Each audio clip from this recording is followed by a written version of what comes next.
दोनों देशों के डेलीगेट्स, मीडिया के सभी साथी, नमस्कार। कालिम मेरा।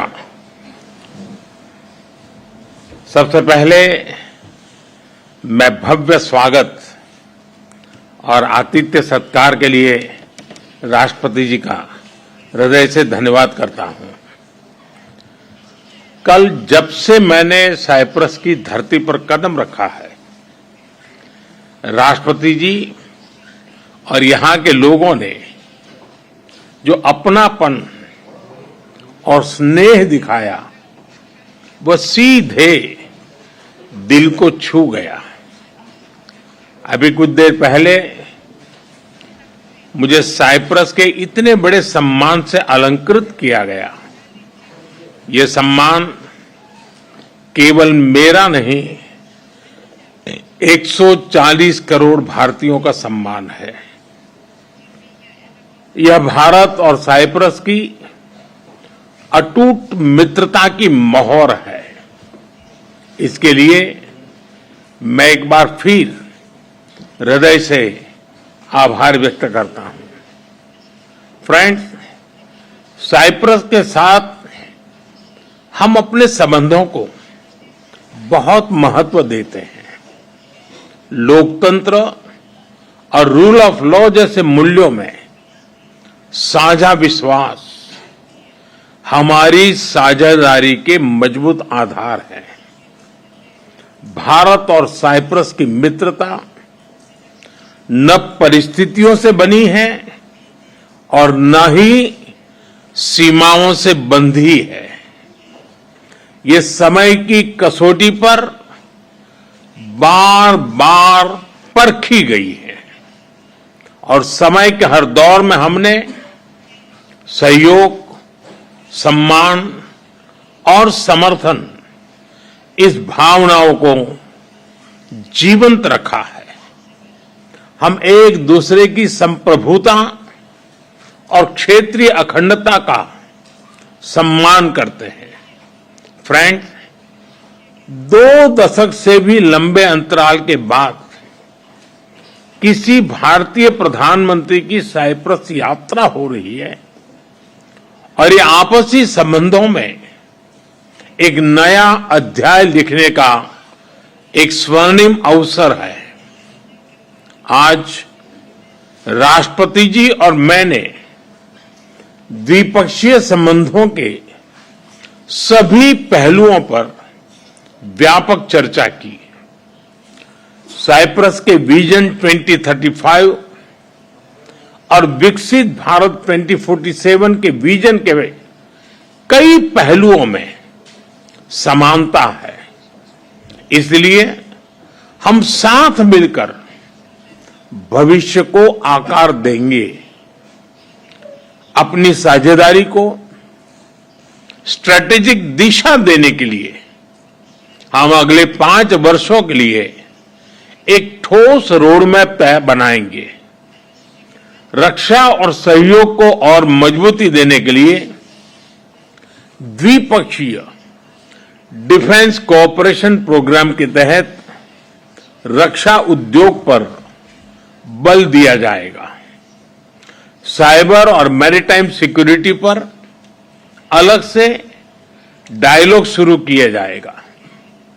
क्रॉस बॉर्डर टेररिज्म के विरुद्ध भारत की लड़ाई में साइप्रस के सतत समर्थन के लिए हम बहुत बहुत आभारी हैं।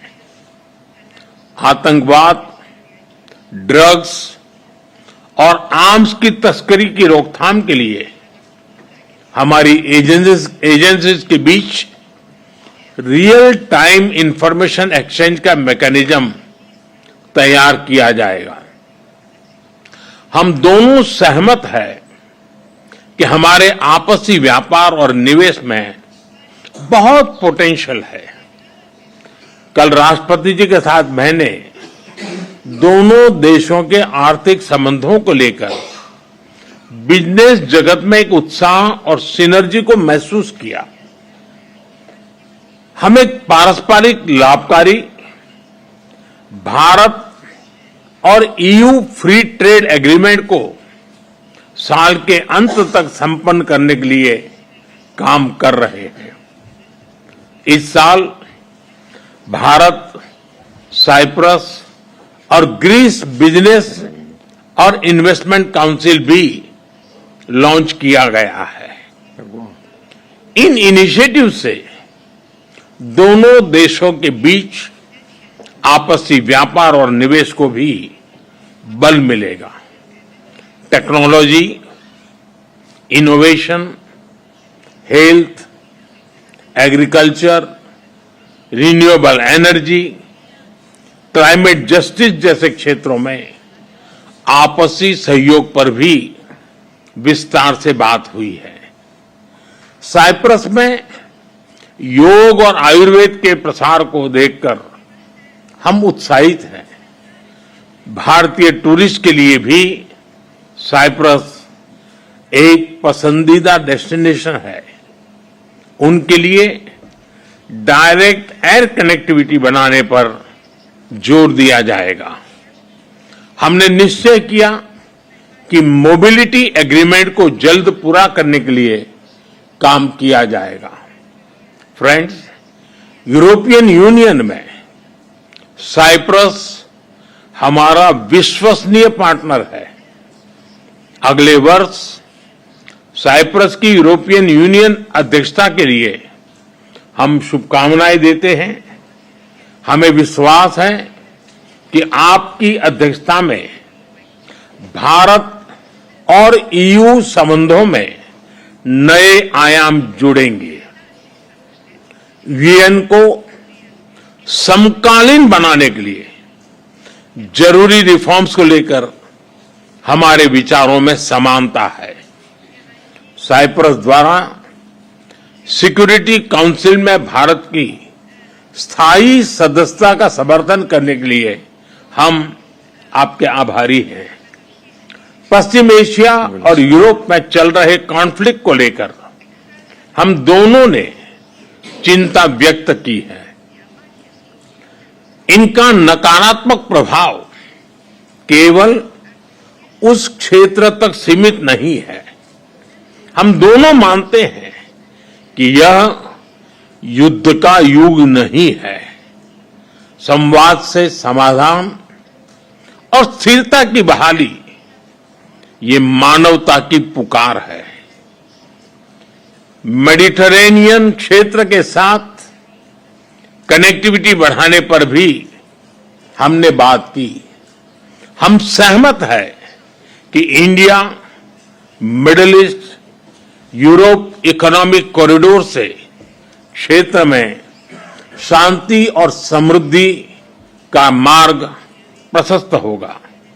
राष्ट्रपति जी, मैं आपको भारत यात्रा के लिए सादर निमंत्रित करता हूं।